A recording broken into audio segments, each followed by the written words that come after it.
Hello and welcome to Riddle of Film, a podcast myself, Kyle, and my friend Will Hello.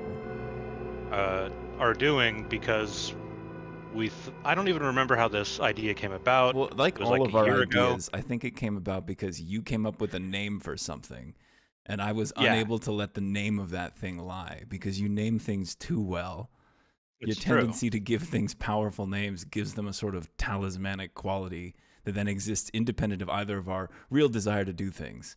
But we've been adjusting our medication dosages and feeling a little bit better sometimes, some places, and a little more up to doing things. So I think that the riddle of Sunlight. film. What was that? I said I've been getting sunlight. Oh, I thought you said Bud Light, which is not to date the No. podcast, but it's all up in the news right now. Yeah. We've Let's been no news. No no news news. allowed. Okay, no news. This is strictly an ancient Cimmerian podcast. There's Yeah, nothing well, not necessarily just that. So this is a right. The podcast premise, about barbarian films barbarian and films. as a genre, and I don't think we have, as a culture, a strong appreciation or even an understanding of what a barbarian is. That's part of our objective here. Then is to identify the barbarian because I have some notes to that effect as well. Okay, so let's start with that then. Let's start from, well, what do you think the baseline person's idea of a barbarian is? Well, obviously in a D&D era, in a Roll20 era, where the nerdiest thing you can do, giggle, giggle, I'm such a dweeb, is to watch some handsome voice actors go through and play an extremely popular tabletop role-playing game. The Barbarian has a certain cachet, right? The Barbarian is known. He's been statted out fully. You know what a Yeah? level 1 Barbarian is, and a level 1 Barbarian is illiterate, historically at What are they least. wearing?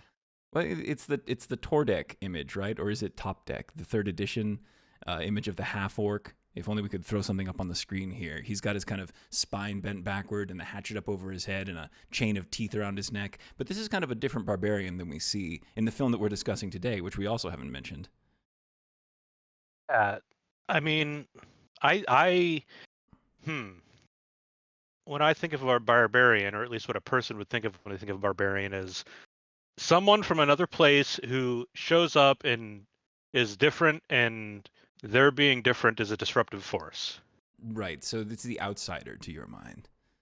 in a way. But But yeah, so in this specific movie that we are going to be discussing today, which we may as well mention is the classic, the 1982, 1981, I think it's 1981, Conan the 82. Barbarian, 82.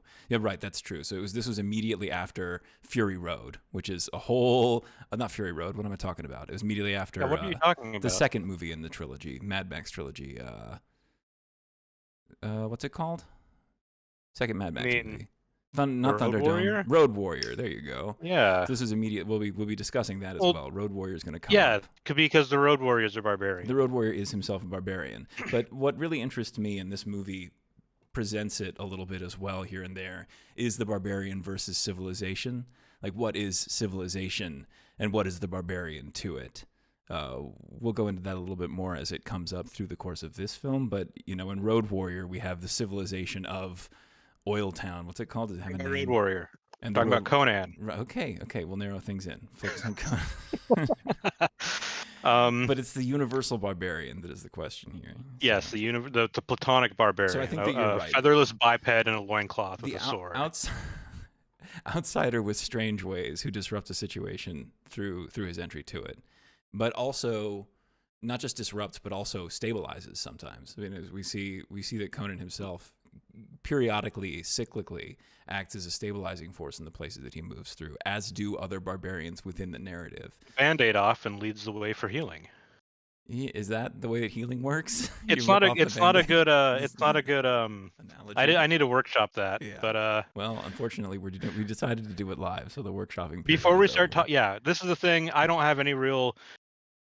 I'm not going to talk about production. I don't know who directed this film. I probably could look it up. I always wonder about the purpose of that part of a podcast. It's like I'm reading off little bits of the Wikipedia article to you, and it's often very interesting. But there are interesting things you can find, but that's not really what this is about. This is more about an archetypical exploration. This is a textual analysis more than a production analysis. Yeah. Although I certainly have culturally. Yeah, there you go. Yeah. Culturally, I have comments but on also I production, wanted to say you have more experience with Conan than I do because you've read the books. Marginally. I've read a few of the books. Marginally. I have You've read a there few. is Audible has an enormous collection of like 31 Conan stories, which is 40 something hours long, and I got through the first like 5 hours of that or something, which What is was your interesting. main takeaway? We as is famed in our little circle here, my main takeaway is that you can describe Conan as a tiger or as a leopard or as a lion, and you can do all of these within several paragraphs, but not close enough that there's any kind of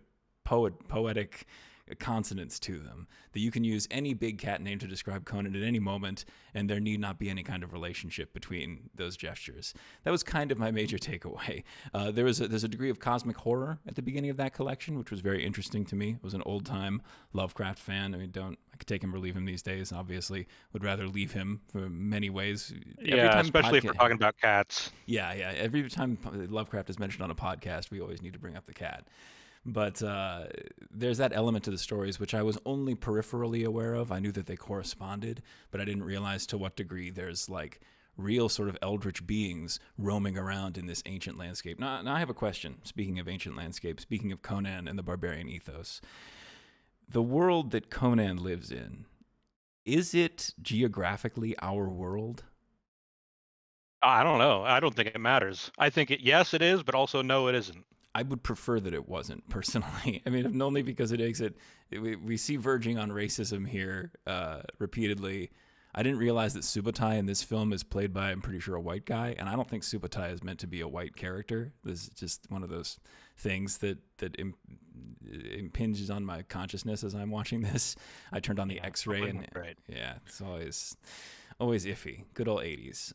I'm sure that when we get around to watching the modern version, there will be nothing that's not great in that one. That one will be fine. Oh, man, 2013 was an enlightening time. Well, we have a rough idea of what films we're going to watch, and we can get to that at some point. I don't want to reveal too much. We're focusing purely on this moment.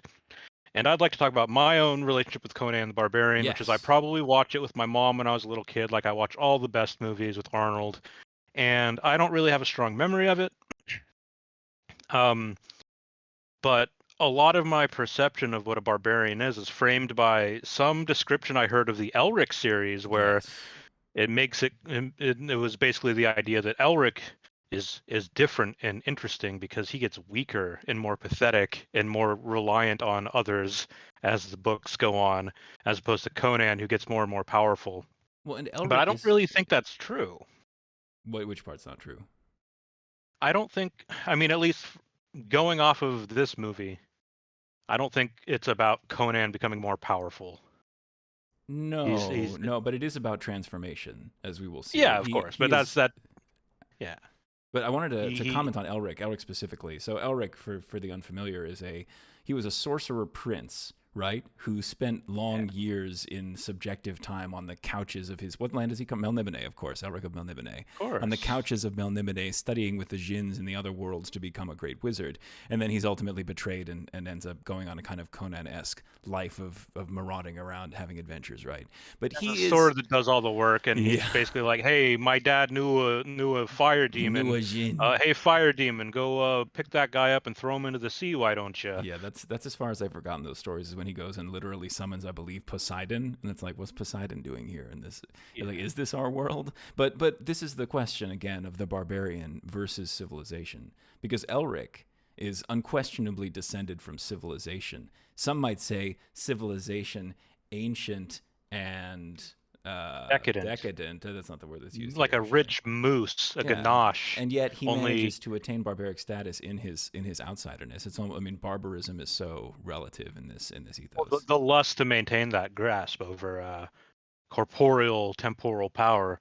You know, he's also he's frail. He's kind of a nerd. Yeah, he needs a lot of help. He's still around, right? That author? Yeah, I believe so. I think I saw something about him just recently. What's his So name? I think it's time for us to break the tradition of talking about everything but Conan the Barbarian and kind of get to. But we're nearing 10 minutes. Should we get 10 minutes? We got 20 full seconds left. Hold on. What else can we discuss except for Conan the Barbarian? Oh, I have a good energy drink. Oh, excellent. Tell me about the energy drink. It's got collagen in it, so it's probably healthy for me. Is this product placement already? No, I'm not going to say the name of it. Okay. It tastes good and it's But just bad so for me. everybody knows, I've been resisting. Okay, we're at the 10-minute mark. It's time to bring this Okay, around. okay, okay, okay. So So, Conan the Barbarian. opens with a Nietzsche quote. I actually didn't write down I which one it was. I just wrote down Dark Souls intro. Yeah, a little bit. I mean, but it's Well, not. actually, so here it is. What I wrote down was drums, period, Dark Souls intro. Well, it's a little different from a Dark Souls. It is the whole opening sequence where they're forging a sword. It leaves me a little Yeah. cold. I mean, Really? well, that's my way. They made a bellows prop. They Oh made wow, a smithy shop. here comes the They production side. Yeah, well, no, it's not about the production. It's about what they put up on the screen for us to chew with our brains. And Mm-hmm. they wanted us to know that they had a bellows. They wanted us to observe the creation of steel and Yeah, what that steel was. This movie opens on the birth of a baby sword. it does. A sword that does it even reoccur in the course of the film? I was a little unclear on if that sword itself comes back later on. I would like to think that that is a sword that He hacks off. Not the spoilers for the end of this movie. Spoilers for 45 minutes down the line on this podcast. But you'd think, right? yeah. But I don't think it is. I don't know at what point it comes back into his hand. I have a feeling that I mean I don't have any feelings. It's the point is we get to see a sword being We do get born. to see a sword being born, and we get to see the village involved in the process. We get to see his I mother. This is a movie with stable boys on set. You're gonna want to stay boys on your set. In 1981, they still needed them to get there, right? I mean, this is before It's the. all green screen now. Yeah, that's right. You no longer needed the stable boys to haul Jockey around the sets. GPT. We're gonna talk about some sets though. There's some sets in here that fill me with just complete confusion, and I'm stunned that they achieved what they did in the locations that they did. Unless it's all just out back in L.A. I mean, who knows? I don't know. I didn't look it up, but we'll get into that. So yes, we see the birth of the sword. The part that I like most about it is actually the mother winding the grip around it. She's like pulling the cord really tight. I like the idea of the community being involved. I'm not sure who was doing the etching, if that was dad or if that was mom or some third hand, but that is cool to see. And then we have the conversation on the mountain where the riddle of steel is first revealed to our boy Conan. Young Conan. What is imparted? What is taught here? So the legend itself is pretty good. The legend being that steel was originally the province of the gods who lived under the earth, right? And it was stolen by the giants, I believe, right? And the giants fled to the surface. And there's a little bit of confusion here about the powers of the gods, as we hear that Crom was greater than the gods of the sky, who are the gods of fire and wind, but fire and wind was brought to bear against the giants after they stole steel from Crom. And then, in a great line, after this battle between the Titans, effectively, and the gods, the riddle of steel is lost, forgotten on the battlefield, and found by men. I like this. This is a good image. That's a good origin story for our forging. And young Conan is watching with wide eyes. What a responsibility to be young Arnold Schwarzenegger. That guy would be like 10 or 15 years older probably than me at this point. He's not that old. He's around. Whoever that actor is who played young Conan. Look him up, I guess. We could look him up. I'll look him up. You comment on the story of the Riddle of Steel. It is the I name appreciate of this podcast, so we should. It is well, no, the podcast is called Riddle of Film, and much like the Riddle of Steel, which is the riddle that Crom asks when one dies to determine your place in the afterlife. You know, if you have the secret of steel, you get in, basically. It's fascinating, and I feel that here we're going to delve into the riddle of film and prepare ourselves for an afterlife. Does that make sense? Yeah, absolutely. I mean, as we will see later, we do need to be able to answer the riddle of film by the time we die, or we won't be admitted into the cinema. Yes. It was somebody named Jorge Sanz. Is that? I've already clicked away from it. Jorge Sanz, no relation, who is a Spanish actor who was born in 1969. Actually, he's just a few years younger than my father. So that's odd. That can't be right. That can't be right because this movie's from 1982. Yeah, I guess he would have been like 13. So that's about the right age. I'm not going to do math. Don't worry about it. He would have been 13 when this movie came out. So yeah, That's terrifying to think that he's not. Anyway, forget it. Forget about the looming grip of the Reaper over us, the incredible hand of death, as we see that it's only Why 20 we're years doing this. reduced. Yeah, that's right. We need to be prepared to meet him. Getting ready. The full force of our personality. So the tale of the riddle of film is laid out, and then we have our first fight scene. We have the scripted battle. Yes, we get to see a little bit of a cutscene here. My comment on the sword itself was that it's a very Party City end product, and it was the 80s, and maybe that just kind of At the time, that was a cool design. Well, you know, it's like we've said, as my most toxic masculine trait is that in spite of no training or evidence or any kind of practice or inclination really in general, I'm pretty sure that if pressed, I could design an unusually awesome sword. And, you know, the prop designers on this movie also thought that. It was kind of cool, but it does look a little cheap overall. The little skull, like, why has it got a skull? What's the deal with the skull? I think it's to remind us that, you know, death is ever steel close. Steel is important and great, but also also cool are the people that have swords. So who shows up? Yeah, so who shows up here? What is the name of this offensive? My comment on this scene is, in a time before fight choreography, my king's father fielded awkward blows from weightless hammers. Who shows up is Thulsa Doom's Goon Squad. So Goon Squad, yeah, yes, for sure. I have a question here. Are the people who are attacking barbarians? You know, the thing that I would say is it's a matter of context, it's a matter of perspective, but they are I certainly think interfering outsiders. But they are they trying to overwhelm by force. It's true. And I don't have a really strong thesis to work from. I don't have any framework yet. I'm still developing it. I should probably warn you about some of these questions that I have. Yeah, well, no, this is fun. You're keeping me on my toes. Absolutely. I would say they're not barbarians. I would say that they are too organized of a threat because they clearly have a military structure. Yeah. I think that if you get too many barbarians in the same area, it ceases to be a barbarian. Right. It's a conservation of ninjutsu thing, but it's a sort of heroism. But I think it's also the question of barbarism versus civilization again. So do they represent the intrusion of civilization on the barbarian, quote unquote, the nomad lifestyle? I mean, not that this village seems nomadic, but a forcibly hierarchical societal goal, as opposed to everything under Tulsa Doom. Right. I mean, not that. I mean, Conan is ultimately like a king type figure. I don't know if forcibly hierarchical is not his way, but I'm not trying to pluck a workable social order from this. You're not going to write a little thesis on the structure of Thulsa Doom's cult hierarchy? No, I just want to talk about his eyes. He does have pretty impressive eyes. So this is the first time James Earl Jones enters the picture. He shows up after the battle. Oh, wait, no, I have a note. I have an important note. Okay, so there's how best to address this. How to address this comfortably in such a way that no one becomes anxious.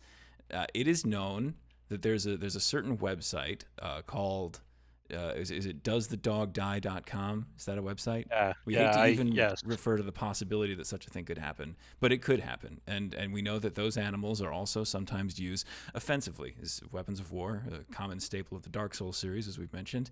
And indeed here in this first scene, we see certain creatures deployed in this battle. Now, we don't want to comment on exactly what those creatures are because, as we've said, certain sensibilities could be offended. So the convention of this podcast is that anytime there is a medium-sized, four-legged, friendly, bouncing guy in a position where pain and danger are possible, that creature is a rat.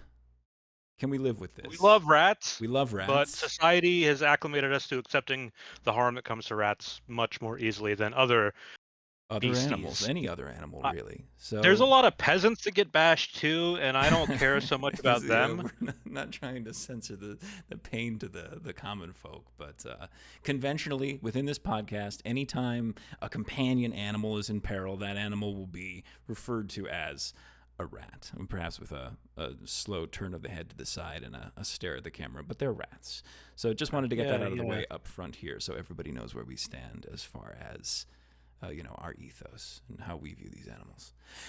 So the battle goes poorly for the town. I do think that this is, I don't know the history of fight choreography in Western cinema, but I do feel like in most of the fights in this film, there's a real sense that punches are being pulled. Like there's not a lot of sense of impact in hits. It's not a huge deal, but it just looks a little like play fighting, which is, it's fine. You know, it's not real. It's a film. It's Brechtian cinema.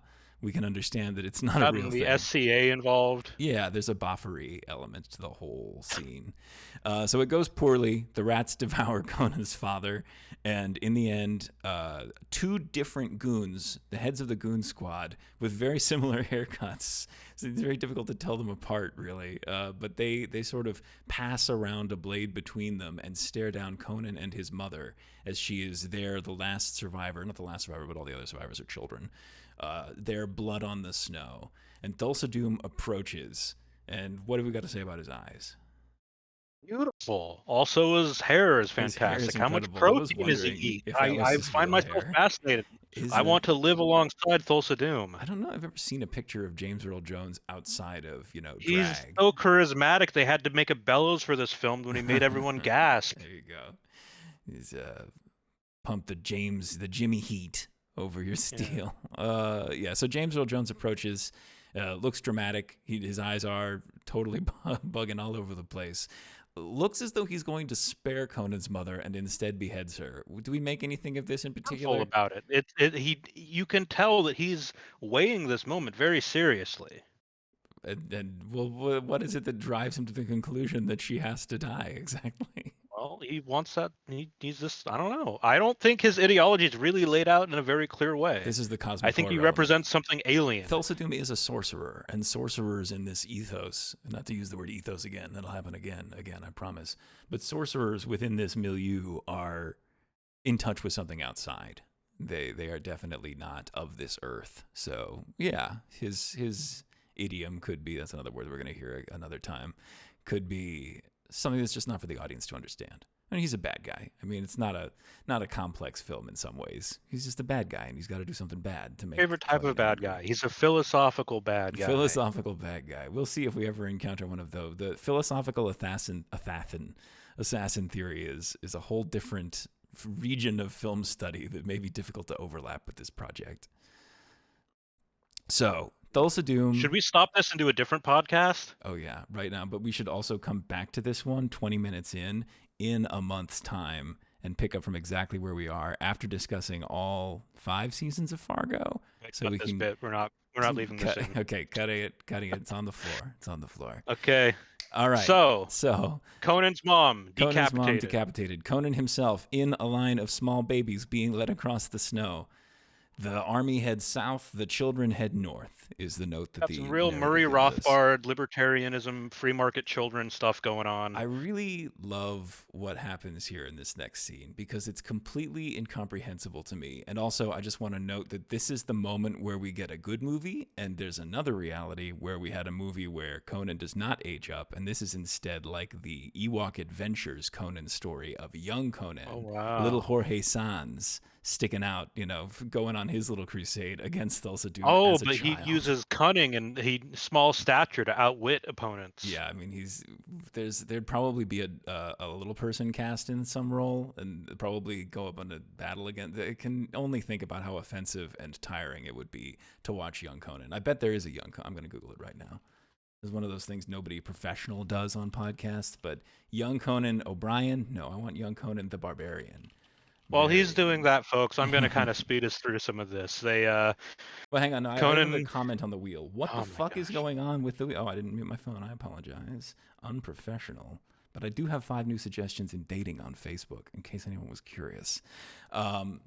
What is the wheel? This is not a miller's wheel. They're not doing any industrial process here. And I'd like to think that I think it's just a pure test of will.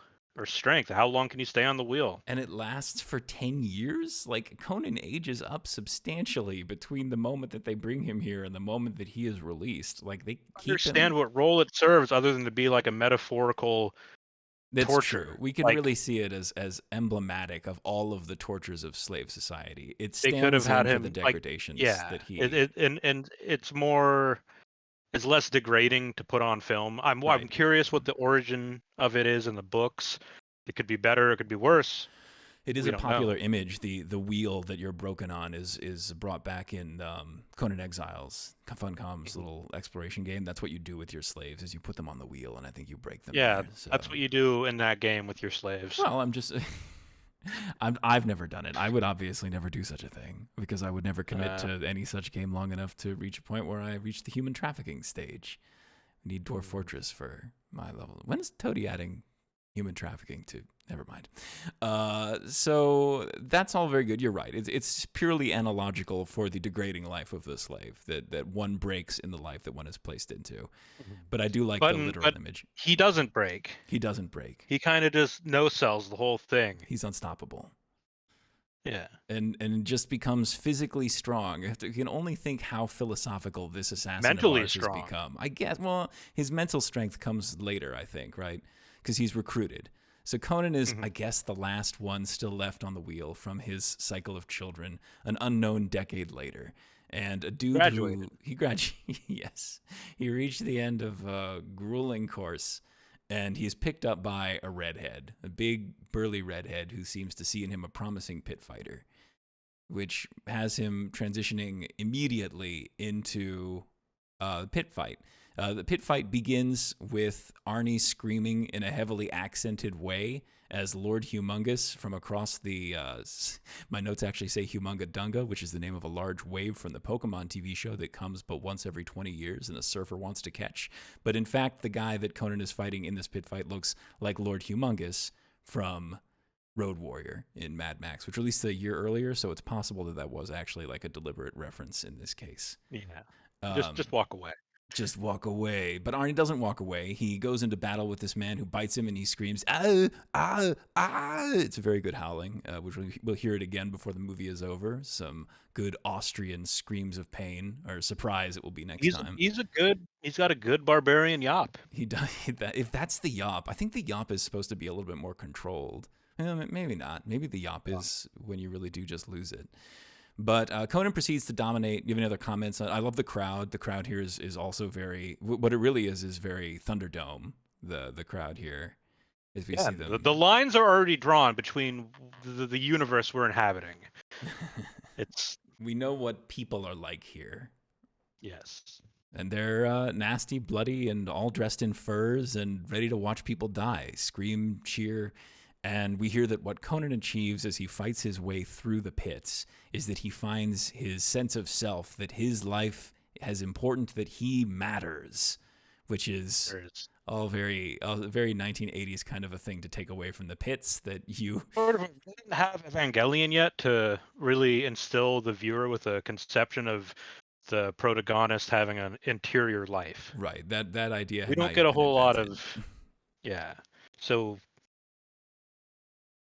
what is Conan's life like as a gladiator? Well, I mean, it seems like They're training him. no. So that's a little later. So Ah, there is a break point here in a sense. So he's gladiating for a while. He yeah. gladiates successfully.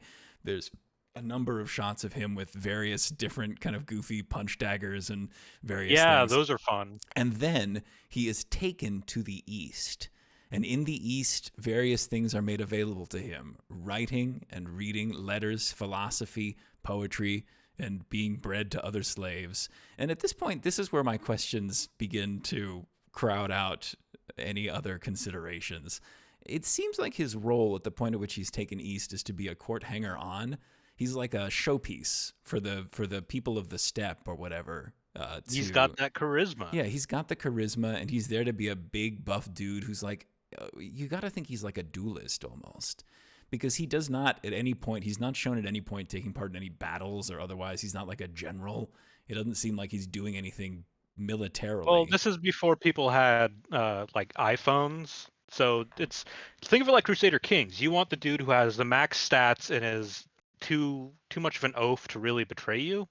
Man, it's wild to think that there was a time when if you wanted to see a really big guy, you had to go to him in person. You couldn't just type that into you iPhone. You had to. Well, especially because the amount of like protein required to get someone to that size and that sort of environment, you need a whole logistical supply chain. You need I mean, and hydration is a concern because the more protein you have, the more water you need. It's again, this is why Dark Souls, or not Dark Souls, Dark Sun is the way it is. Yeah, the peasant pyramid, as they call it. That's true. Yeah, yeah. So Conan effectively becomes like a trophy in this court over here. And there's a famous scene, of course, which has some very strange audio editing at the start of it. I'm not sure why the audio is mixed this way. It says, "My fear is that my son will never understand me." And it's just much louder than any of the other conversation in the scene. And it's kind of before they zoom in on anybody. So it's like, who's making this comment exactly? It's not really followed up on it anyway.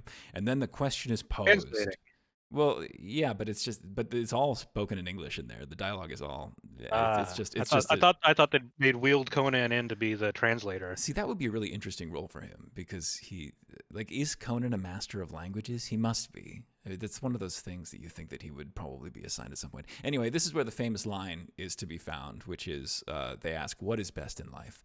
And the one dude's like, "To be free upon the step, to feel the wind upon your face and a hawk upon your breast," or whatever. And he goes, "No, you're wrong." And he asks Conan, "What do you think is best in life?" And would you like to deliver the line? No, I'm stuck up on you said a hawk on your breast rather than a hawk on your wrist. I did say that. Listen, I visualized it as I said it. I knew what I was saying, but I didn't say that I said it on purpose. It was just the fur affinity thing. Decision. Hey, ask that of Mid Journey with the hawk upon your breast, or is the word breast banned completely? It absolutely is. Cool. But anyway, so Conan says the line. He says that the best thing in life is to crush your enemies, to see them driven before you, and to hear the lamentations of their women. And again, I ask, Conan, you're a court attaché. You've never seen a battlefield in your life. What are you talking about? That's just something that you got from some book of poetry. Excuse me, have you looked at the state of journalism in our world? Absolutely. The most ghoulish takes possible for the lowest rates you can dream of. Yes. Conan the war correspondent would be an interesting. I'm into that. We should send him out and have him corresponding back. I wonder if Arnie's have written much by way of like op-eds. I bet he has. I bet you could go find him. And I bet I know he has the one talking about how he's not a self-made man, about how he was only able to achieve a fraction of what he was only able to achieve what he did because he had others helping him throughout his whole life. Yeah, if only he weren't a Republican or an aspiring American. You might... No politics. No politics. Okay. All right. We love Republican listeners. That's great. We love Arnold. We're not Arnie. Classifying people beyond Arnold or not Arnold. There is no world outside of the film. The fact that we've even addressed it is already a form of sedition. But yes, so I ask again, what exactly is Arnie's role in this society? It seems to me that he is a hanger-on, that he is a pretty bauble they keep, and that this is him really fronting when he has absolutely no experience of the world, as indeed we see in the next scene. Because the next scene is his redheaded stepfather, as I guess he would have to be called, setting him free. Seemingly in a drunken moment of emotion, he decides that Conan's spirit is too powerful to be contained. Incidentally, we're 33 minutes into the podcast, and this is 25 minutes into the movie, so we are currently behind the runtime. His spirit is... We did have 10 minutes of nothing at the beginning, so we're doing okay, actually. Overall. We're going to edit it. We're going to win in post. Okay, we're going to win in post. That's always possible. We're going to win in post. So at 25 minutes and 15 seconds, the redheaded stepfather decides that his spirit is too proud to be contained and Conan must be free. And in a drunken moment of ecstasy and sorrow, he cuts Conan's chains from his knee and says, he could have done that at any time. He could have done just needed permission. Oh, I see what you're saying. Conan could have freed himself at any time. Yeah. But there's the line from the sorcerer, whose name I don't have written down. It's written down later on, I think. The line from the sorcerer is that Conan is like a beast who has too long been capped. I should not do it. I don't know, it's an accent or whatever it is. Is he a sorcerer? Yeah, the one who's narrating is the sorcerer. Oh yeah. Okay, you're right. I thought you meant the guy letting him go. No. We got to edit all this out. We sound so unintelligent. I was right. I knew what I was talking about. You were right. So I'm just picturing the wrong guy. Yes, the sorcerer comments that Conan may be like a beast who was too long held captive and does not know how to feed himself anymore, basically. And we cut to... Any comments on this? I'm kind of speeding through things here a little bit. Yeah. I want to get to where the movie begins proper. Yes, in the next, which is basically Out the of the next scene. tutorial area. Yes, we're reaching the climax of the tutorial where we get another cutscene, and the cutscene is, and is a film just cutscenes, or does film have non-cutscene portions? That is a profound philosophical question. Which parts of the film are the game, and which parts are the story? Anyway. Well, it's a sort of ludonarrative no, we can't go coherence. there. We can't go there. All right, so the next scene, we have, again, rats. Excellent. Pursuing Conan across the desert. He's just immediately worst day of his life. This is how this is the thing that doesn't normally happen to people. Like, people are not usually chased by rats across the desert, and yet Conan on day one, this is all that's happening to him. He's entered the divine comedy. Yep, he's become the fool. I mean, the fool has a dog nipping at its heels. Mm-hmm. It's true. Wow. He is the fool. He drew the zero. Yeah. Excellent. Yeah. So we see the tarot lining up before us. Yeah. So he's being chased through these an uninhabited wasteland. What was he doing? By domesticated rats. A place that he had no business being in the first place. I guess he just, as soon as he was freed, he just picked a direction and started walking, and that was all he knew to do. But fortunately, what happens when you try to play Elden Ring without the horse? You turn off that radar and you're just at a loss. So he is pursued. Like Elden Ring, he goes into a very small dungeon. Yeah. No, this is like Oblivion is what happens here. He enters a tiny little dungeon. There's one skeleton. There's a single skeleton of a stock inanimate, skeleton. Inanimate, to be clear. It's nearly inanimate. You're made to believe that it's inanimate. Yeah, this is another one of those stress factors. We can't have our audience thinking that there's a live skeleton wandering around on set. Unless there is one, in which case we want to save that. Put up a warning first. Dopamine. Yeah. Yeah. He kicks the skeleton or whatever. He grabs a sword. I love this scene. I have multiple comments. It's a good scene. So you do this scene. There's more accented shouting as he falls into the monument. It might be even the same clip as the accented shouting when he was in the Arnold pits. It might well be Arnie's own Wilhelm scream, which is very fun to me. And then he wanders down into it. There's a shot of him with flint and tinder trying to strike a fire. And then he rises and he sees that there is this grand old emperor or chieftain, presumably. It's really chieftain's corpse. There are skeletons chained to the walls, which caused me to have the horrific thought that they might have chained people down in here alive and left them here to die, which just is not a fun way to die. Please don't kill me that way. You start your life on the wheel and you end it on the wall. I know you're thinking about the way you're going to kill me, but I'm just going to take that one off the list. I want that one out. All right. He approaches the chieftain and he takes the sword from the chieftain with this look of awe on his face, and he bashes it against the stone, and he says, "Crom." So this is my favorite little moment. So he acts like this is a gift from Crom, as if this monument weren't extremely obvious for anyone to see. But when you're not inside this place, like when he was being pursued by the rats, it was visible for miles around. This is a big old cairn with a engraving on it up above. The locals, of whom there definitely are because there are domesticated rats pursuing him around the place, the locals know about this tomb and they haven't defiled it for cultural reasons. So this is not him. I think that's it. This is not him falling into That's the if you can domesticate a rat, then you are no longer a barbarian. A barbarian cannot domesticate something. But only form an uneasy alliance. Yes. Yeah, a more masculine form of taming. Yes, steel you can trust. But the way he shouts "Crom" is as if he believes this to be a gift from his god, that he's been led to this secret place that no one knows about, when in fact all that he is a tomb robber. The only reason that this thing has sat here for hundreds of years is that the locals are respectful of it, and he is immune. He's ready to defy local custom, break into the cairn, and steal the king's ancient treasures.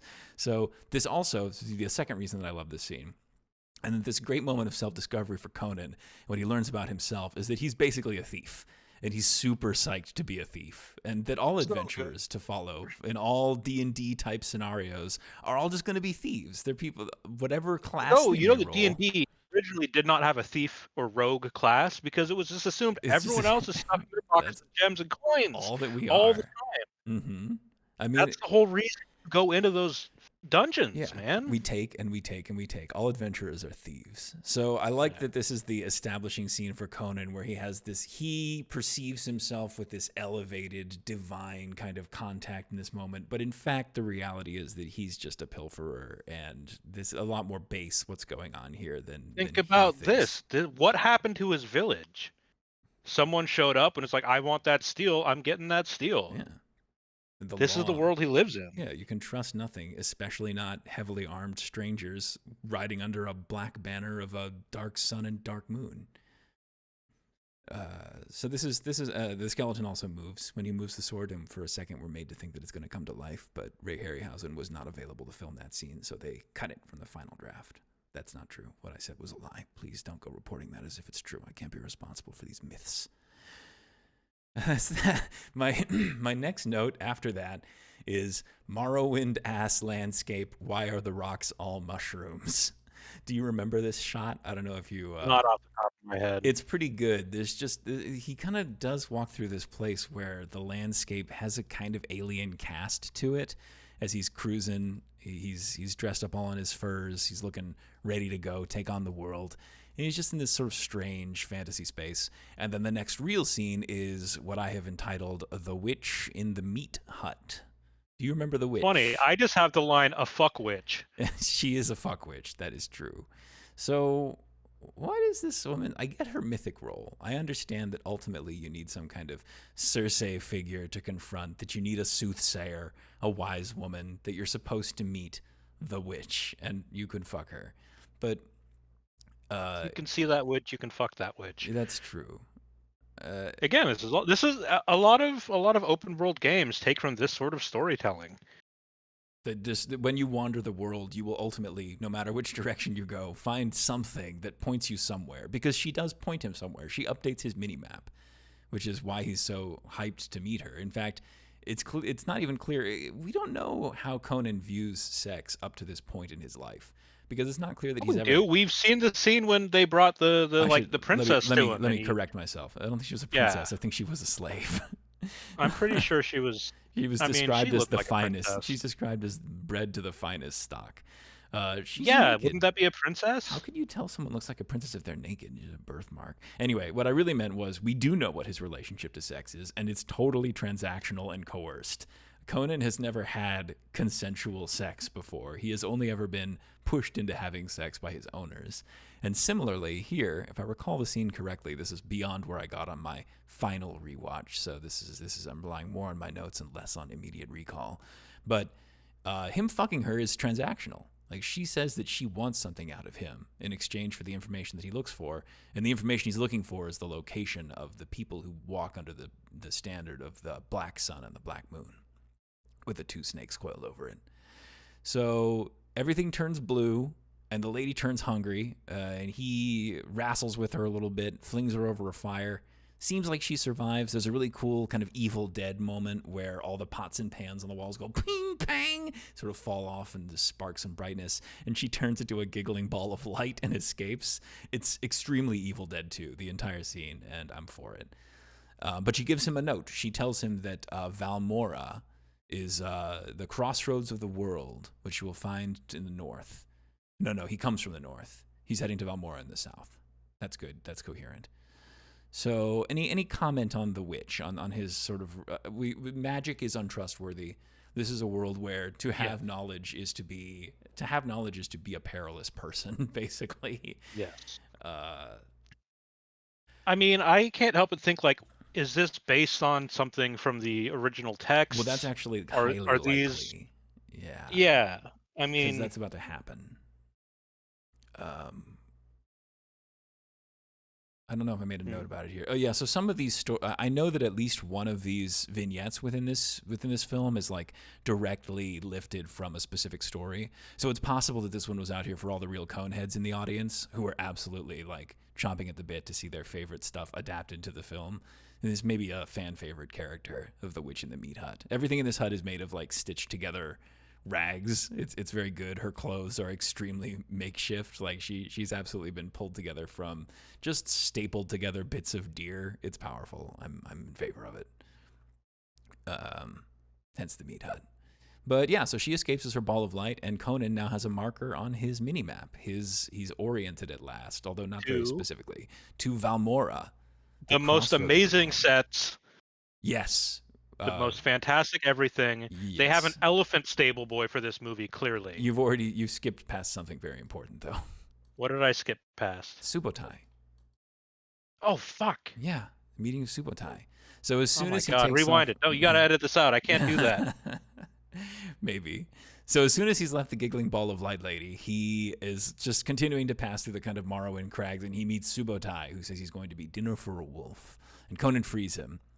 And they're off eating together and begin some comparative religion. So this is where we learn a little bit more about the title of this podcast, that when Conan dies, he's need to go before Crom and answer what was the riddle of steel, or else he will not enter Valhalla, which is another argument for this taking place in our world, because Valhalla, Crom, as far as I know, not a historical deity, but Valhalla, fairly specific historical location, and we're going to see a little more Valhalla imagery as the film progresses. And Sutai says that World of Warcraft. yeah, World of Warcraft's need to And the use real world MCU. gods is that, well, in the MCU at least is set in real life in a sense, like it takes place on Earth, in a way. It's not true of World of Warcraft. So when World of Warcraft has Odin in there, it's like, what's going on? Where did you come from? And it's not really Odin, but also it kind of is. It's weird. Anyway, Sutai says his god is the god of the four winds in the sky and is greater than Crom. And the two guys stare at each other, and presumably they go off and just. Anyway, they stare at each other pretty They have hard. a great "My God could kick your God's ass" contest. They don't get mad at each other though. I think that there maybe some laughing. I think that's the important lesson. Yeah, the barbarian is tolerant of other cultures, even as he is willing to subjugate them. But what is Sutai? I mean, Sutai is clearly I called him Sutai here. Subotai is his name. I looked it up to make sure I'd get it right, and then I got it wrong. But Subotai is just the companion figure, right? So Subotai is a smaller little barbarian. He's clearly more of the thief archetype, even though, as we've already established, Conan himself is very much a thief. But it's almost like his litheness renders him more, I mean, it's like he's viewed as untrustworthy. I also think he's racialized as a character. Like, I don't think that is meant to be a white character in the way that Conan is, but I could be wrong about that. I could be misreading him, as I went back and looked at a couple scenes he was in, and I don't know exactly what the intent was there, production-wise. But the name Subotai, I don't know. These are all meant to be exotic locations that we're visiting and exotic people that we encounter. He's accented, isn't he, as well? He's just got some kind of unplaceable accent. Something's going on there, but he's a more or less charming character for whatever offensiveness comes alongside with his portrayal, and he's just going to be Conan's companion for the rest. He's going to have a couple really good lines throughout the remainder of our film, and we're going to hold him close to us, I think. And now together. Now we're on a mission for Crom. There's now a second portrait at the bottom of the screen, which is literally true. If you open the X-ray on Amazon, you can see that there's the two portraits of the two actors on there, which is how I learned that the guy who plays Subotai is just like a white guy named Steve. But so then at minute 38, we have one of my favorite lines, which is they're standing. You mentioned there's really great sets. I think some of this must be green screened, or else there's some really cool looking cities out there. I think they had green screen. I think they had green screen, but it's quite well green screened. It doesn't look clumsy at all. It looks really beautifully put together. Got to be composite photos where they made it out of foam, balsa really wood. Mm-hmm. But the line as they're looking at it is civilization, ancient and wicked. Now, I really love this idea here because the notion of civilization as being the thing that is ancient versus the barbaric way of living, which is what we would more normally identify with something that's older, sort of more archaic. We think of that as more primitive and basic, and so also as older. But in this story, in this idiom, it is civilization that has history, and civilization that tracks back thousands of years, and is indeed laden with this wickedness through that history. This is the comment that they make as they approach this first great city. And the sort of the opposition of that to the barbarian is very interesting to me, and the way that we see these two different styles of living juxtaposed and almost kind of, I wouldn't say problematized, but inverted slightly. Yeah. There's a city on a stable boy. There is an elephant stable boy. Your notes are getting sparse at this point. Mine are getting thicker. Yeah. Don't worry. Yeah. Mine are dense. There's I mean, there's a really good just almost like, let me gather my thoughts here for a second. Please, I can pause the recording here. I'll pause.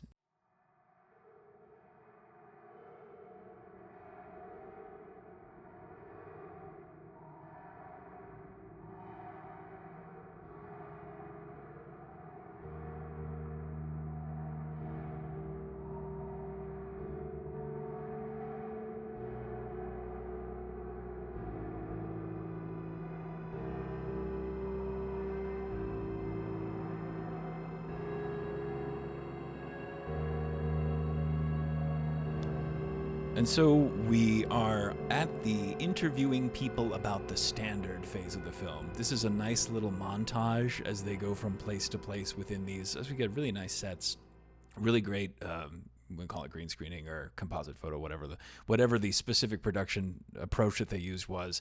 But they're going from person to person, complaining about how the cities stink, talking about how the food is good. It just has a lot of texture. You go on the Reddit of the city you live in.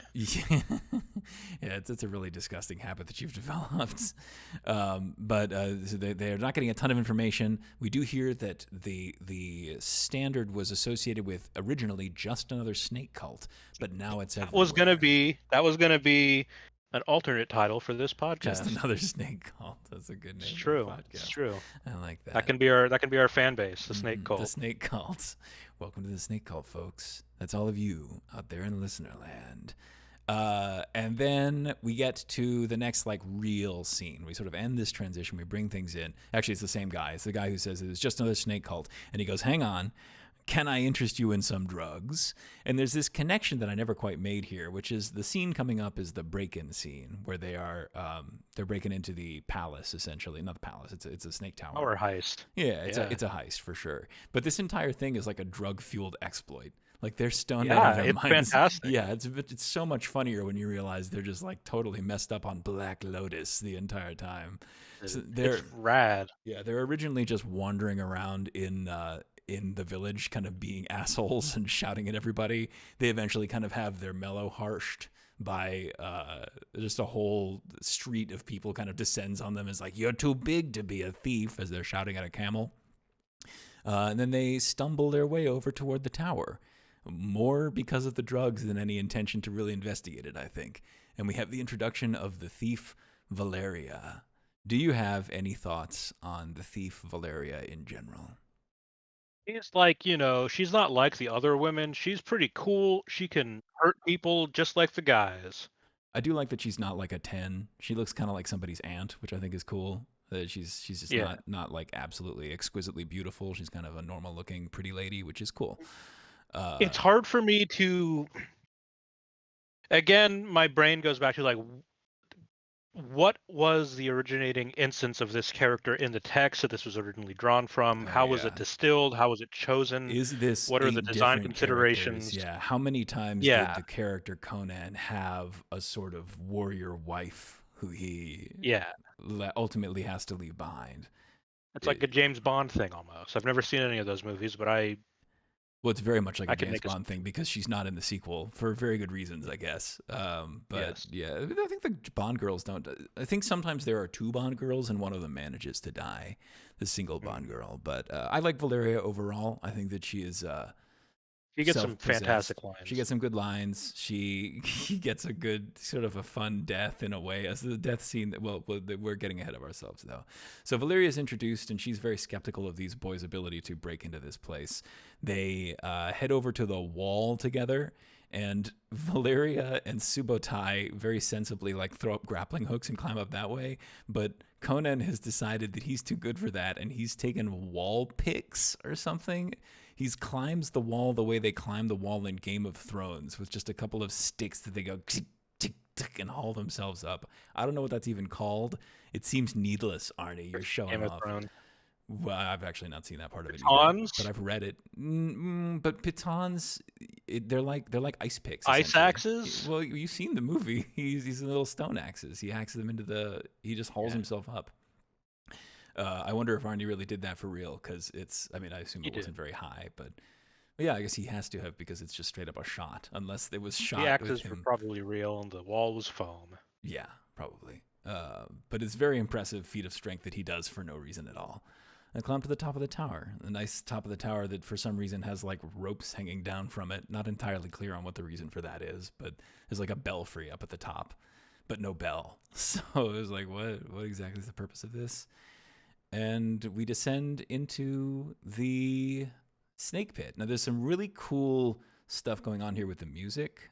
The music does not change even as the texture of the scene changes here. It's kind of got this more hypnotic vibe to it, if I recall correctly. And we sort of go down and we see a great big fancy gem on that they're very excited to get to. I believe at this point, does Valeria do the disguise thing at this point, or is that later? She's here, right? I can't remember. Yeah, she swaps into a disguise. She takes out one of the priestesses and pulls on her suit to go full hitman. But ultimately what happens is they identify the gemerald that the snake is guarding. The snake looks really good. I routinely forgot that there's no such thing as a real giant snake while I was watching these scenes with giant snakes, just because it's put together really professionally. And as the fight scene breaks out, the music does not go up tempo or anything. Like, it's still the same track playing, which has a really interesting sort of dreamlike feel to it. The whole thing feels like a sort of warm nightmare. I really appreciate what they achieve in that. Stabbing the snake is also very simple. Like, the snake only lasts a couple of frames, probably because it was really expensive to animate. They just straight up stab that thing in the head, and it goes down. So they have now slain their first monster. And they managed to escape, having enraged the locals. Good adventure. Yeah, it's a good little adventure. I mean, if you ran an adventure like that for your level 3 adventuring party, I think that everybody would be going home satisfied. And Conan is definitely satisfied as he goes home, because as they're divvying up the spoils, he hands Valeria the enormous gem. No. Oh, You're going. So here's. I jumped. You know me, and you know that for years I've said that the best scene in any work of fiction is a diner scene. Diner, of course. But barbarians don't have diners; they have meat taverns. halls, yeah. This is a tavern scene, It is a tavern and scene. this movie rejoices in the fact that these are all thieves. They're getting wasted. They have sacks of gems. They're spilling them out on the counters. They're eating porridge and they're eating goodies. It's like a Ren fair. It's like medieval times. I would say that's like next, because before it goes totally hog wild, and it does go hog wild. These people are having a party, but before I want to get there. We'll be there in just a second. Before that, Valeria is like interested in the gemerald. She's like reaching out toward it, and Conan like presses it into her hand, and they go fuck, and it's kind of loving in a way that you maybe don't expect at first. But they seem to have a real connection between them. And that's sort of the birth of this meaningful tie between these two characters. And then it's the pig party scene. Yeah. At moment 52:30, I have pig wrestling count 1. So let's keep a track of that for the remainder of the show, for the lifetime of the podcast. We need to keep pig wrestling count. I'm sure it will happen again. Ding! Great. Ding. So the part yeah, I could put it in a sound effect, or I could not. I'm not going to listen. This is already going to be like 2 hours long or something. I'm not going to listen back to it to edit it. No way. You may edit that out, but I didn't, did I? Future. Let's take it up. We got to get through this so we can talk about it, you know? Okay, so they are arrested while the party is dead drunk and hauled off to the king, who is also a Northman, just like Conan. What's his name? What's this guy's Dark Souls fucking name? I didn't write it down. King Osric the Usurper. King Osric the Usurper. There you go. And he salutes them for their arrogance. So they think that he's gonna go hog wild on them. He's gonna. We've used hog wild too many times now. This is growing repetitive. We got to rein that in. They think that he's gonna scold them for their bad behavior over at the Serpents, but instead he salutes them for their arrogance. They stand together, and he explains that Thulsa Doom has stolen, quote unquote, seduced away his daughter, and offers them an infinite number of rubies if they could bring her back.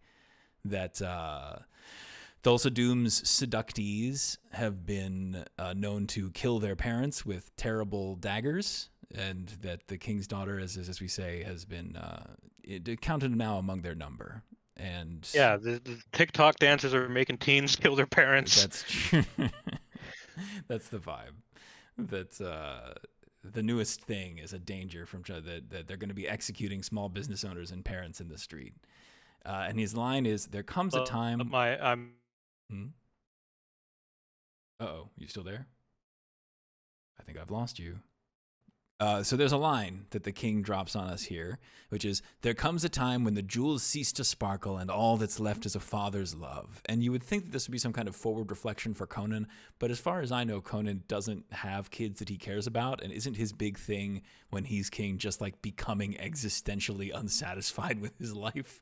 He's just like, I'm tired of all of this. I have my read on this. Oh, yes. Which relates to Thulsa Doom. Oh, yeah. And what we learn about him. Yeah. That's interesting. Would you like to expand on that?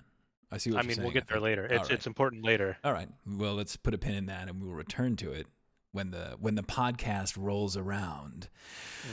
On the wheel. So Conan is sort of into this, or he's very into this, because he, I think at this point, knows Thulsa Doom to be his target. He really wants to do vengeance, but Valeria is not, and she gives a speech which I quite liked, and I've got some thoughts on this. I didn't write it all down, of course, but she talks about sometimes she'll be passing by in the night, and inside a hut or a home or a tent, there'll be two people together, and she sees them there, and she thinks that that's just, that's not for her. And she passes them by.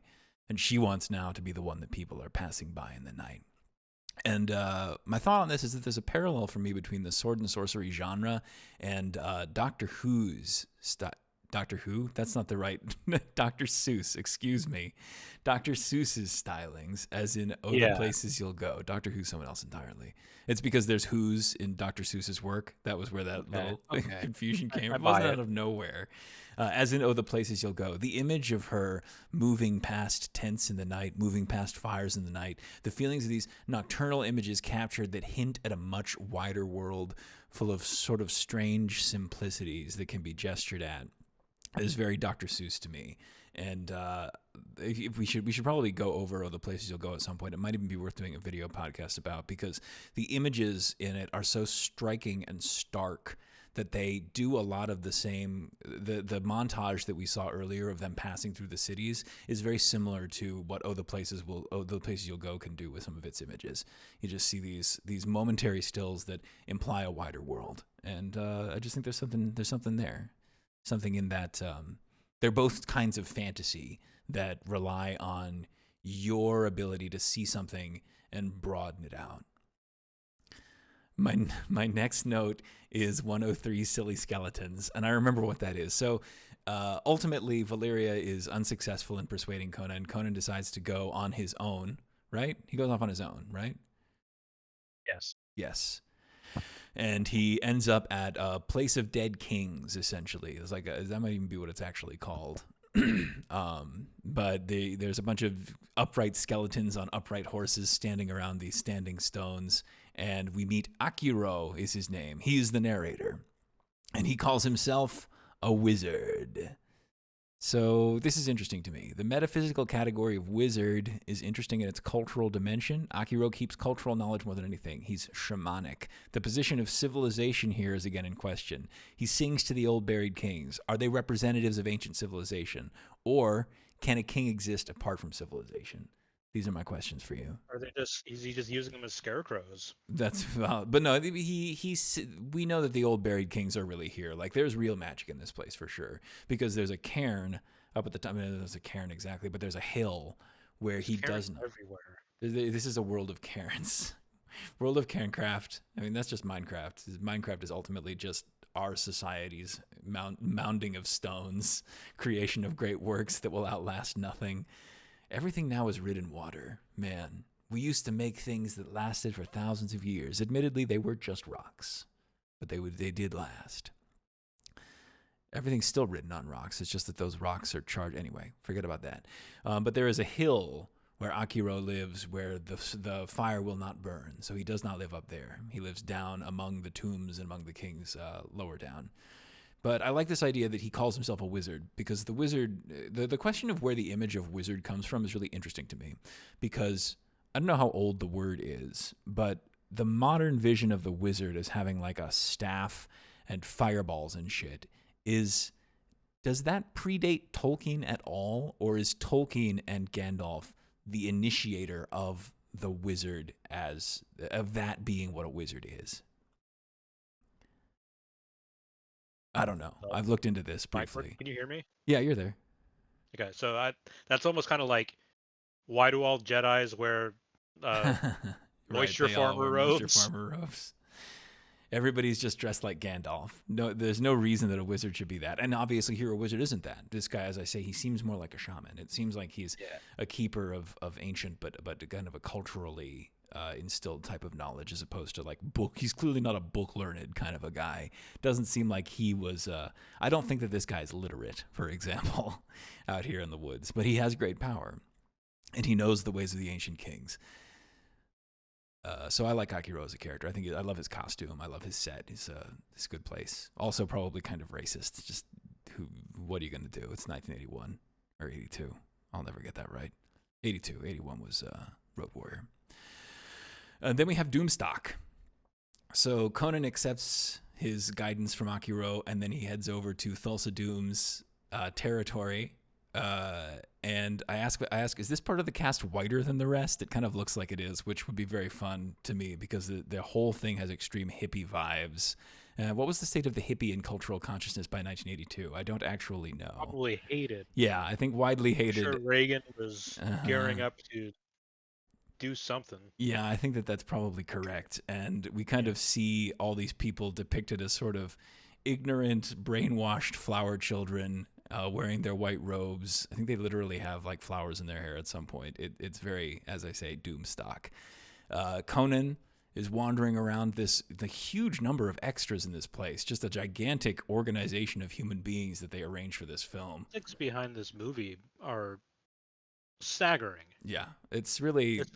You see, you can't imagine it being done today. You can't imagine someone being like, let's get 200 people in the same place to film a movie. It's like, that's impossible. You could never do such a thing. Then Conan gets gay baited. He is like talking to a priest, and he's like, are you the priest of this place? I'm uncomfortable disrobing. I can do this accent. That one's fine. I don't want to get naked around these people. And he asks if the guy is a priest, and the guy confirms it. They sort of slither off to the side, and Conan breaks his neck. He's got a relatively good line that I don't remember. He's like, sorry for the frosty reception. I used to see you. And he snaps the guy's neck. And he throws on his robe. And this is where I was talking earlier about a set that really kind of blew my mind. Did they actually build this stupid, huge thing out in the mountain? Or is this just like a really well green screened, well composited piece of cinema? Because it really looks like they built a stupid, huge thing out on a mountain somewhere in the middle of nowhere, potentially. Maybe. What is it? Concrete's cheap. Concrete's cheap. There you go. That's all it is. I wonder if it's still out there somewhere. Just an enormous, weird things, the set of steps. Out in the Mario movie set still exists. Steps on the step. It does. I hope so. I know that the village they made for the live-action Popeye movie is still in Malta. Oh yeah, I heard about that. That was going around Twitter the other day. We're dating the podcast again. Man, if the Mario movie set still exists, I should make a pilgrimage there. That's a very fine film. Where does that fit in the Barbarian canon? Is Mario an outsider? It's two skilled outsiders getting isekai'd into the sewers. That's true. Is the Mario movie a Barbarian film? More on this later. So I really love this set, as I say, and my comment here is Thulsa Doom's AI-generated stupid outfit as he comes out to address the crowd. There's something about his outfit that just felt like it was disrespectful. He's a beautiful man, listen, he has impeccable taste. Fair enough. I mean, he is ostentatious, shall we say, at least. Yes. So Conan's disguise lasts for 0 seconds. He is immediately found out as an unbeliever because he's a total fucking doofus, and he's like, here's my talisman. Do you like my talisman? He just said nothing. He'd been fine, but of course he had to oversell it, and so he undersold it, and he is in big trouble. And we get Conan's interrogation in the fountain. So here we see the change of Thulsa Doom's ethos. Thulsa Doom is originally... I thought this movie was only 90 minutes long, but I'm already... Oh, no, it's 2 hours long. Ish. Yeah, I was confused for a moment. Sorry, I lost my place in my notes. Yes, Conan's interrogation at the fountain. So Thulsa Doom says that he originally was interested in steel, that he was pursuing it all over the world, that it was of interest to him, but now he's interested in flesh instead. And he demonstrates his power over flesh by having one of his handmaidens leap down to her death off of the place that she's watching him from. Any thoughts on this? The cliff. Well, he also says that he's 1,000 years old, doesn't he? I think he implies that he's very old at some point. Yeah. God, I'm falling apart at the seams here. I You're don't. doing all right. Just run with Yeah, it. no, He no, says no. he's It's 1,000 years old. there's so many details, and I'm so excited to get to my larger ideas about this movie. Oh, are we? But yes, he states that basically at one point his quest was for steel, and now it is for control and dominance over others. Mm. And because that is more powerful to control people, to control, you know, is to control more than just. Of course, to see those things as Basically, separate is wizardry odd. is Yeah, deceptive and wizard. controlling. Yes, and I mean, power over flesh is also what he demonstrates as he later we see him changing in the later elements of the film. So his power over flesh is. I mean, if his sorcery is recent, then he's learned, and he's thousands of years old. He just recently took on a very major hobby. It's like, oh yeah, I've been around for 995 years, and just in the last 5, I learned to turn to a big snake. Why not? But they're probably taking him too literally. But the most interesting thing that he says here is about Conan himself, which is that he is Conan's true father. That Yes. Conan. So first of all, this presages Return of the Jedi, or Empire Strikes Back by a couple years. So we have our rehearsal for I Am Your Father from good old James Earl Jones. But the point that he's making is that Conan's entire motivation in life, his whole drive, everything that he is descended from Thulsa Doom's act of, profound alienating cruelty. And so without Thulsa Doom, Conan is traumatized. Right. The trauma that he has instilled in Conan is what makes Conan who he is. And without that, Conan is no one. Which is true, I guess. It's one of those big shrug, I guess so. I guess that if there weren't villains, then there wouldn't be heroes. Is that a point that gets discussed? What have you got to say about it? Unbreakable Oh, as yes. a Barbarian movie. Unbreakable as a Barbarian movie. Holy shit. What a disaster. The rest of that trilogy. Oh No, my no, God. no. There's But more of those, aren't there? Whew. I yeah. forgot. But anyways, back to the movie at hand. We got to stay focused. Yes. We gotta rigidly focused as we've been so far. King Osric, super rich king. He is the king of Zamora, the focal point of civilization in this world. And he says, you know what? I don't care about gems. I've lived long enough and had enough gems. I want my daughter. And here we have Thulsa Doom, who is in many ways a magnification of what King Osric is. Older, more powerful, more weary of the world. Definitely better casted. I mean, Max von Sydow, great, but come on. Doesn't have the eyes. Doesn't have the eyes. But Thulsa Doom has grown in some ways beyond the idea of even being connected to people. He's only sees them as tools. Except Conan, who he sees this connection to. Mm-hmm. But what we have is the king saying, "I want my daughter." We have why can't I remember her fucking name? Edit that out. Valeria? Valeria. Valeria also says, "You know what? I just want someone to live my life with." Mm-hmm. And then here we have Thulsa Doom saying, "You're my son." It is And true.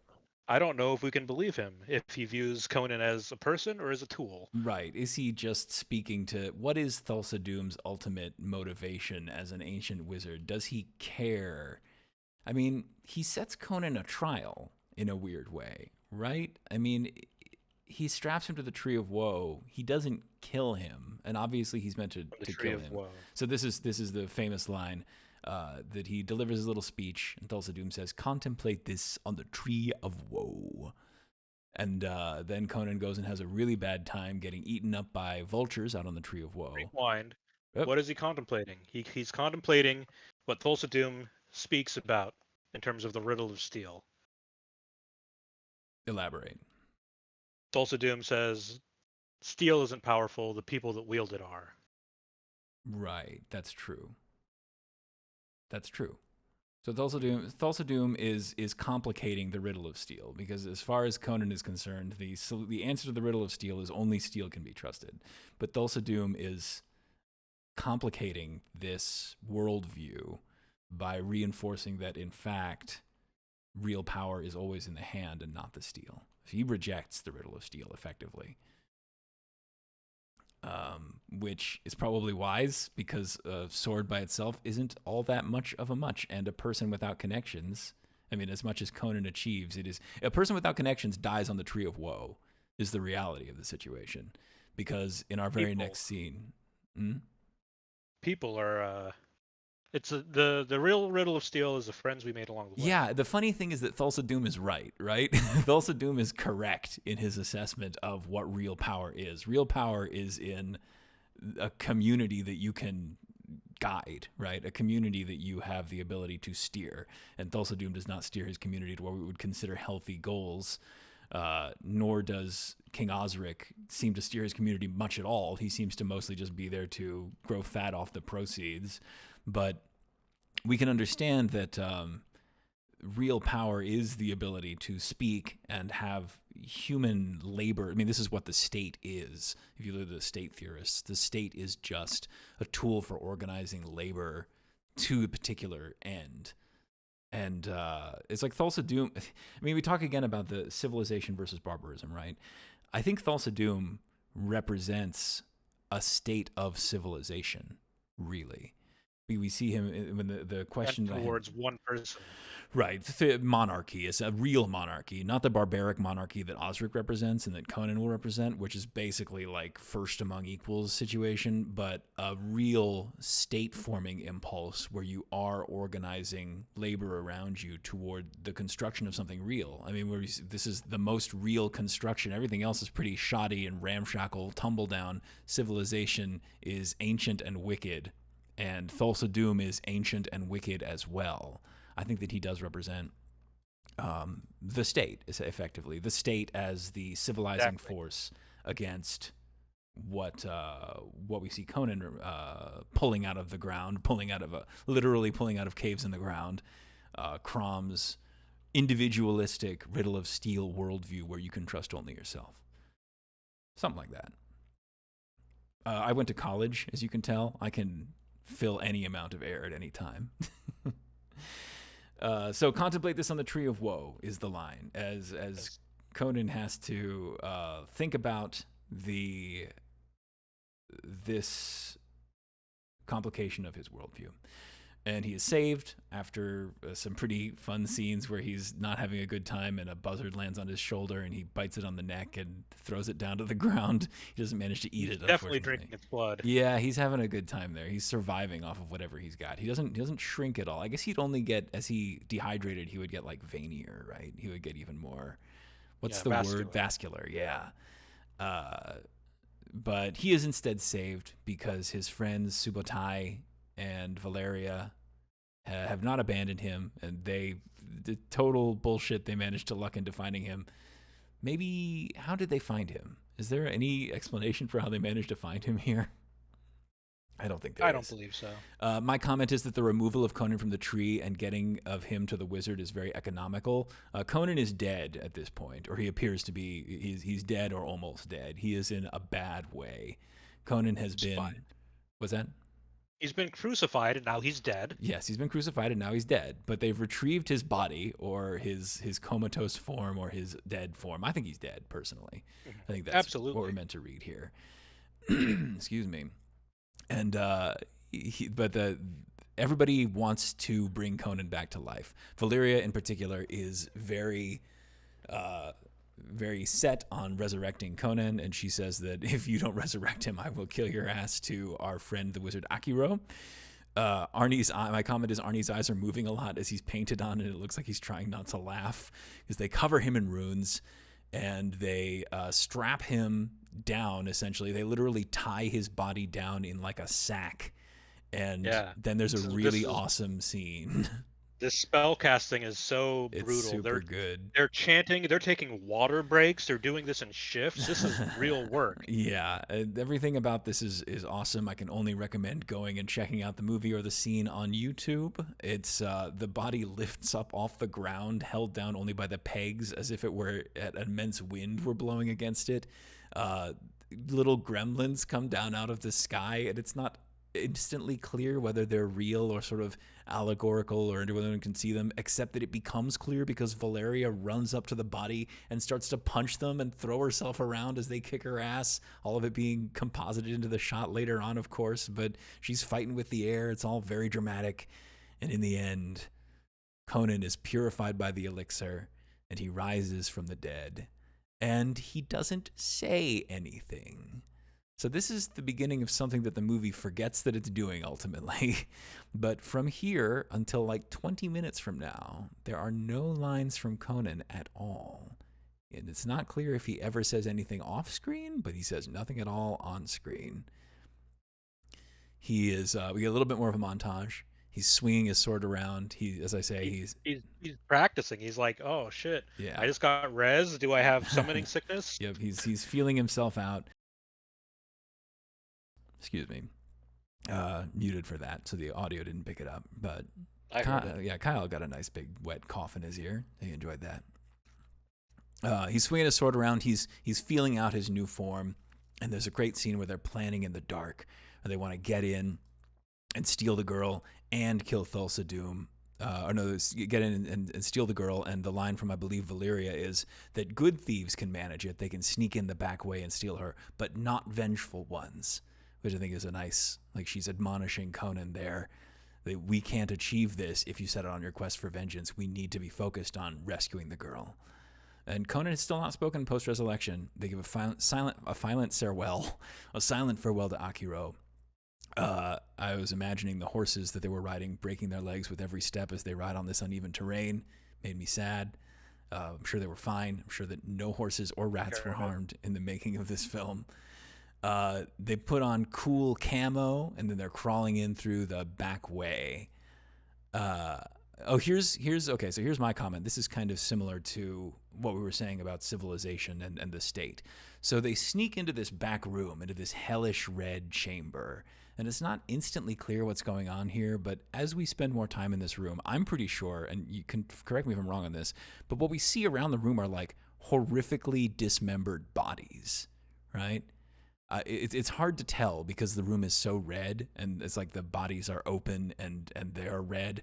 But if you're paying attention, it's like these bodies have been torn open, the sternum just ripped apart, really viciously desecrated human bodies. And my comment on this is that at some point on your rise to power, you have to decide if you're going to be a hermit like Akiro or a politician, which is what Thulsa Doom decided. So Thulsa Doom seems to have a lot of people under him getting up to stuff. They're lifting things. Stuff is being lifted. Is this a snaky factory in the Serpentorium here? This is a place that requires concerted effort of multiple people, directed labor to achieve. And who knows? This is what Logistics, happens. Yes. This is self-reinforcing societal structures focused entirely on one man's whim. Yep. An ancient, unfeeling, sociopathic snake guy. Yep, and this is what he's getting up to, is whatever he needs all these horrifically mangled bodies for in the back. He is directing people's potential toward this. So, yeah, I guess I had sort of arrived at that thought as well, just at a little bit of a later date. Yep. I thought it was a pig at first, but it was a woman's body split horribly in half. Yes, these are horribly desecrated human bodies. There's my notes. So they sort of creep through the fortress, cause a little trouble. Something about Thulsa Doom pulsing while this waltz plays reminds me of Society. When they're in they go into a grand decadent chamber, and there's Thulsa Doom is sort of throbbing up there at the top as he semi turns into a snake. He gets a semi, he turns halfway into a snake, as all men do from time to time, and it just reminds me of the shunting scene from Society. Which, if you haven't seen that film, it's not a Barbarian film, but you should look it up. Yeah, check it out. It's just as fun to watch as this movie, for sure. It's just as fun to watch as this movie.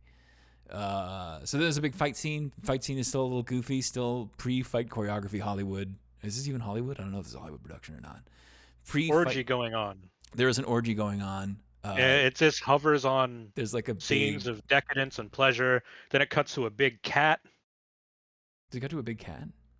That's what it says in my notes. I believe you. Orgy cutaway to big cat. Orgy cutaway to big cat. That's big classic cat. Howard storytelling. Classic Conan stuff. Got that big cat fit in there. It's a big fight. A column falls and squishes somebody. Thulsa Doom does turn fully into a snake and escapes through a hole, which is a little bit of an odd choice for him. I mean, I don't know exactly what his role in all of this is, but you'd think maybe he could have summoned lightning or something, made himself useful. There's a fire. I was really hoping that they were going to set the fire and then just forget about it from a production standpoint, but it does kind of burn ineffectually in the background. The stealth checks that this party is passing to creep around these rooms the way that they are off the charts. Like, they are really just very fortunate that no one is looking in their direction. They are not very creepy. But orgy going on. There is an orgy going on. Everyone's distracted. There's the dry ice container with like a human skull inside it. When it's tipped over, you see there was a skull in it, I think, which is all very scary. Yeah, that's the big soda fountain. The big soda fountain. With like the soda toiler toiling away at the sodas. Toiler. There is a man toiling at the sodas. He's absolutely just making sure everybody's staying hydrated. Are you hydrated out there in podcast land? I've been going for 40 minutes plus 30 minutes here. What's that, 70 Remember Snake minutes? Cold? Get your steps in. Speaking of snakes, they grab the princess and they fight their way out with no real difficulty. But then they're riding down a path below one of the cave entrances, and Thulsa Doom does the coolest thing anyone has ever done. So good. This is why steel sucks. Yes, you don't need steel when you've got flesh, specifically the flesh of a snake that you pull out of your voluminous robe and then form into an arrow, knock in your bow, and fire into Valeria's side. Valeria goes down. They pull the snake out of her side in a really cool shot. She says she feels really cold. This is really bleak. Like, Valeria's death is not, there's nothing nice about it at all. She does, there's no, at least I had a moment with you. This is why I prevented myself from having strong emotions. It's the Bond girl thing. I think she deserves better. Fine. Bond girl doesn't usually die. Are you kidding me? That's how all the movies start, apparently. I've never seen any. Oh, at the beginning of there's not that much continuity between James Bond. Yeah, the Bond girl is the woman who's ritually sacrificed at the beginning of every James Bond movie. The actress traditionally dies 18 months later. That is the ethos there. But yeah, so Valeria's death is pretty bleak. She's just to say, it's so cold, hold me. She's not finding any solace in the fact that she spent her final moments with cognac or anything. She just wanted to live in a tent with him. She just wanted to hang out. She just wanted to be the person that you're passing in the night. She wanted to see, the places they'd go. And now they'll never go those places. It's this idea between, like, are you either going to be the person passing in the night as a barbarian or the person in the tent with the lights on? Yep. And she wanted to go turn on those lights. But instead, she died in a ditch. It's very sad. Then she's hauled back to Akiro's house and placed on a pyre. She's placed on a pyre at the top of the hill where we've heard that no flame ever burns, but Conan still manages to set a fire up there. The framing of it is really great, and it's just a very beautiful scene. And Subotai is crying. Akiro's like, "Why are you crying?" And Subotai says, "I cry because Conan cannot cry," which is odd. There's something. Known each other for 3 days. They've known each other for 3 days. Sure. Who knows? Maybe how long when they were death is together. around the corner, you learn to love a little bit quicker. I think they were friends. They're pretty close. Who can say, really? They'd saved each other's lives. Yeah, they're intimate. But I liked all that. That all really worked for me as a piece of filmmaking. I think it was quite cool. The fire in defiance of the gods, or in alignment with them against Thulsa Doom. Who can say?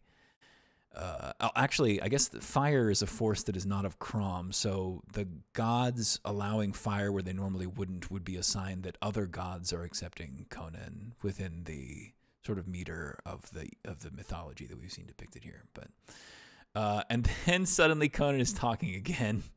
I think that they forgot that they were doing this bit where Conan didn't talk because it could have happened at a more dramatic moment, like, for example, while his girlfriend was being burned on a pyre.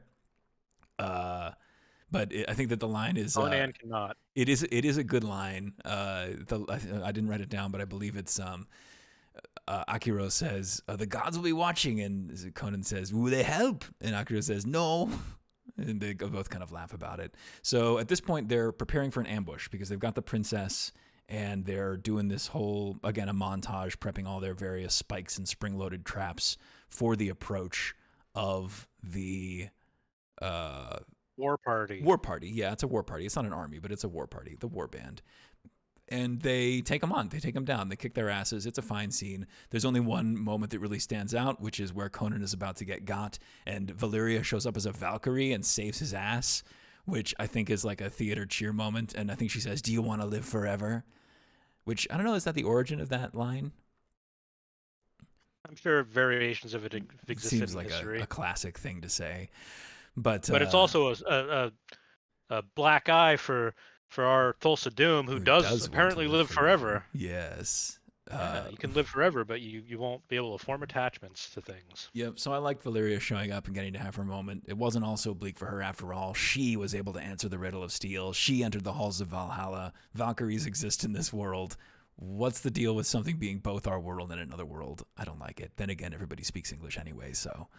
And then my note is, choosing to do Snake Arrow twice in one film is ballsy. Thulsa Doom himself shows up and pulls out the Snake Arrow again and is about to, they've chained the princess up as bait, and he's about to take her down so that she can't be used against him or whatever. I don't know why he cares so much, but whatever. He's not going to allow himself to lose any flesh.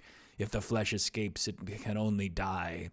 But she is saved. They twang the snake away as if it were a real arrow with like a pot or something. I don't remember exactly what happens there, but something happens. And then they follow Thulsa Doom back and cut off his head. The movie just ends very rapidly. They Wild. Yeah, it's quite impressive just how rapidly things wrap up here. So yes. We get him sitting on the throne, preparing for his next adventure. Yeah, I mean it's straight up. We should probably be a little bit more detailed than that on the wrap up here. So they return to the Doom Temple at night the next day. Thulsa Doom, everybody's around with a bunch of torches. All of the followers are all holding torches down in the valley below. The Day of Doom. It is some kind of Day of Doom. Doom's up at the top. Ready. And he's like giving some kind of speech, but Conan is able to, I don't think he's even talking, is he? I don't remember exactly. Conan is able to creep up behind him, and he says, "My son," once again channeling the Darth Vader that he will be soon. "It's you." And Conan just hacks the fuck off of his head and I believe throws it down the steps. And everybody down there just kind of stares, and they all come up and they one by one throw their torches into the pond, the pool in the front of the staircase, which is a very cool image. Again, hundreds of people. Like the end of the 70s. Yeah. Yeah, they were really celebrated. Yeah. Pour one out. Put one out, I guess, for the 70s. Again, hundreds of people were lined out to do this, real human beings. It wasn't just a green screen thing that they did in post, so that's all very awesome. And then in the end, Conan's looking satisfied with himself, and he grabs one of the braziers that's sitting around, throws it up there, and burns down the set. And then, as Kyle says, in the end, he's just sitting on his throne, and we hear that there will be more adventures to follow. Boom. And that's Conan the Barbarian. 1982. Was he very barbaric, do you think? Was Conan barbaric? He is certainly self-propelled. Once he's got his impetus, he just goes into the world and is deeply self-seeking. He's not really affected by either society or even the individuals around him. He's not. I mean, he is able to defer his revenge, I guess, at some point. Like at the point when they go and they rescue the girl, he did not stop to kill Thulsa Doom. So in that sense, he was tamed. He was slightly civilized. But as far as his standing in opposition to civilization, I think that we have definitively proven that Thulsa Doom can be seen as an analog of the early state, and that he is clearly in opposition to it, and he stands for more individualist ethos. So I would say, yeah. Well, what do you think? Interesting, because you see Conan as someone who has mastered himself in a lot of ways. And then you see Thulsa Doom, who has mastered the world around him. Right.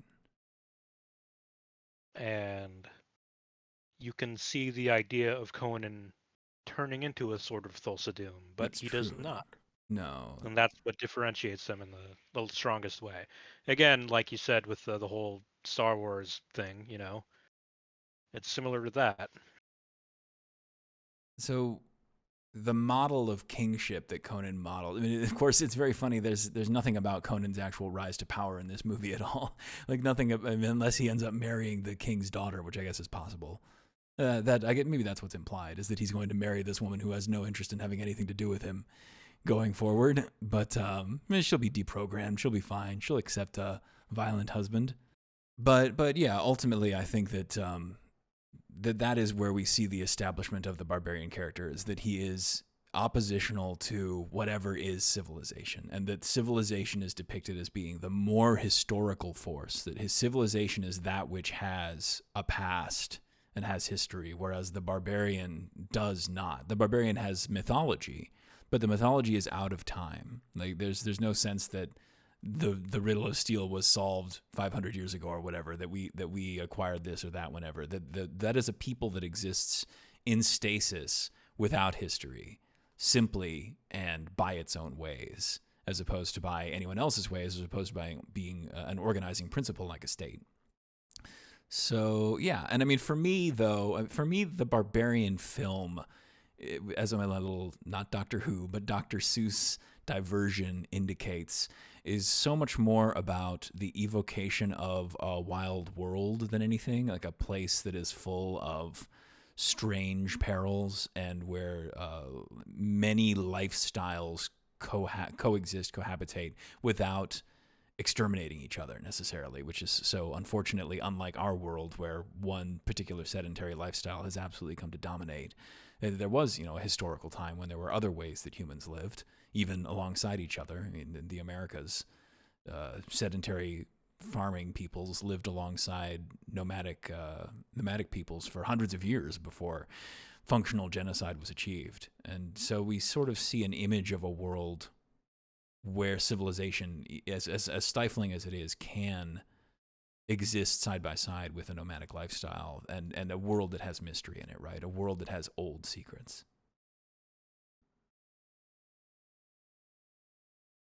And that's the Sort of view a lot of what the film has going on for it as being, let me gather my thoughts. Gather your thought here. I'll pause. I think the film views civilization as just another sort of terrain that can be dangerous and has to be navigated. It's a world where you have vast wilderness and snake cults and cities full of Giggling rogues witches and evil witches, and you're not really safe anywhere, and the civilization can easily be a safer place or an accumulation of all those bad things in one. Right. And this the interesting thing is civilization is identified as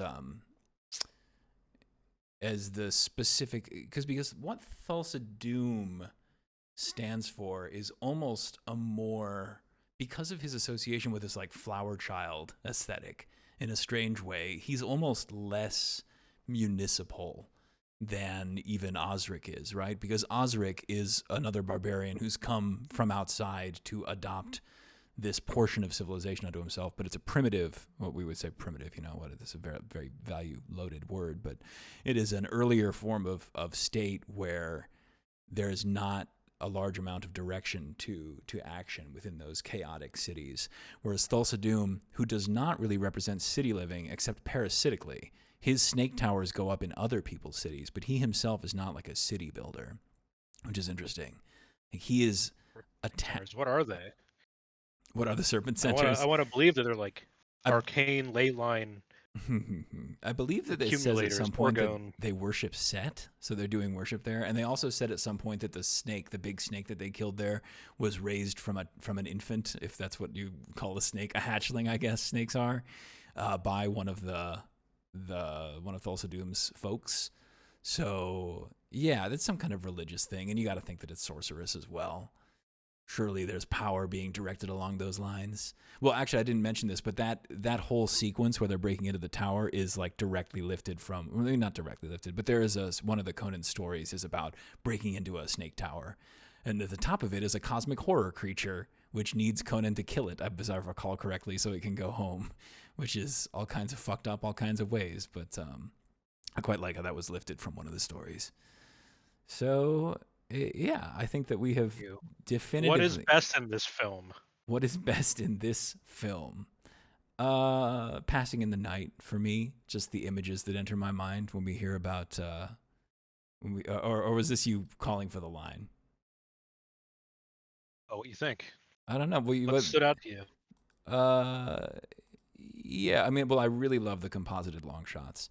Like the long shots when we're seeing the civilization, when you see the cities scattered along the hills, those are really beautiful. I really love the big snake. The big snake was extremely well realized. I think that if you did that today, I mean, I think if you went back and looked at like what is the Harry Potter and the Chamber of Secrets, I think that big snake probably looks much worse than the big snake in this movie. They use him sparingly. I always find it quite interesting how well snakes scale up. Oh, that's not.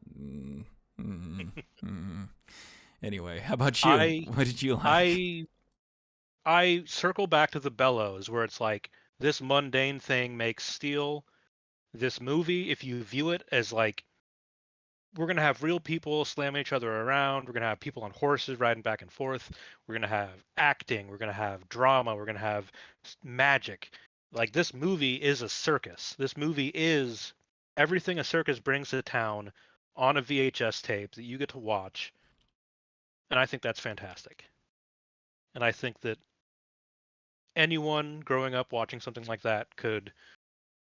I'm not going to say, like, I don't have a strong personal relationship with these films, but I definitely think that the Barbarian genre, just by being more likely to film some guys riding animals around in the woods, is going to have a more circus quality that lends itself to being more enjoyable to watch than, you know, a more typical sword and sorcery film, sort of vignette where oriented. There are interiors and they're filming in a real castle or whatever. That's true. There's not much of a political angle. I mean, we get a little bit of a political angle in this movie, and it's so reduced. It's so basic. There's barely even... More about the human spirit than anything. Humans don't really have relationships in this movie in particular, except like the really elemental familial ones and like your lover, your friend.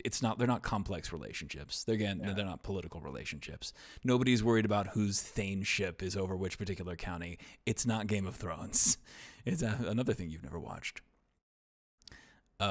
So I think that there's a bright future for this podcast. I think that there's an infinite number of films in this genre. I just saw, what was it called? That movie that I linked you just yesterday. Some new movie about a planet where there are only women. It's called like Perfect Blue or something. And I didn't watch that trailer. You should watch the trailer. It might be more of a Western than a Barbarian movie, but I think there's a lot of overlap there in some ways. And, oh man, I've seen some horrible things scrolling back in our chat looking for the name of this movie.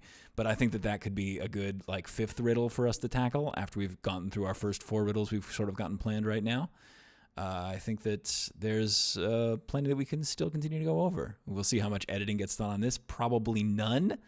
I think that we've done all right. Yeah, it was basically one take. Yeah, I mean, I'll have to put these two. Because it comes from the heart. It's because we're knowledgeable. It comes from the heart, and we're subject matter experts about basically anything. Oh, here it is. It's called After Blue is what it's called. After Blue, Dirty Paradise. An erotic, lesbian, like, bizarre...